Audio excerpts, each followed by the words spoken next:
तसं नाथ महाराज आपल्याला उदाहरण देऊन पटवून देतात की परिमळ गेलिया ओस फुल देठी आयुष्या शेवटी देह तैसा.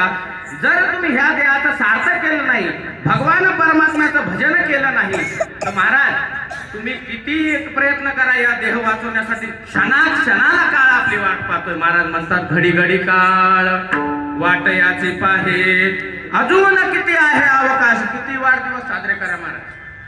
हो, किती गोळ्या खाल्ल्या तरी हा देह जाणारे निश्चित आहे महाराज. कारण की संतांनी दुसऱ्या कोणाच्या वचनावर विश्वास नसला तरी चालेल आपला, पण संतांच्या चरणावर आपल्याला विश्वास ठेवणं गरजेचंच आहे महाराज. म्हणून महाराज म्हणतात घडी घडी काळ वाट याची पाहे, अजून किती आहे अवकाश. आणि याचा जर तुम्ही बोध घ्या, हाचे अनुताप घेऊन सावध काहीतरी बोध करी म्हणा. महाराज तिसऱ्या चरणामध्ये मनाला उपदेश करतात. का मनाला उपदेश करतात?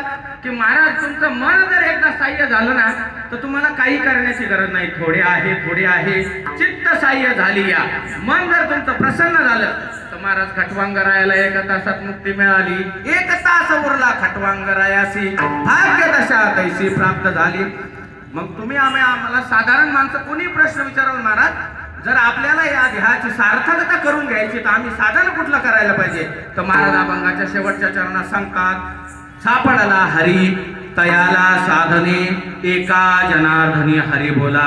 हरिमुखी गाता हरपली चिंता, त्या नाही मागोता जन्म घेणे.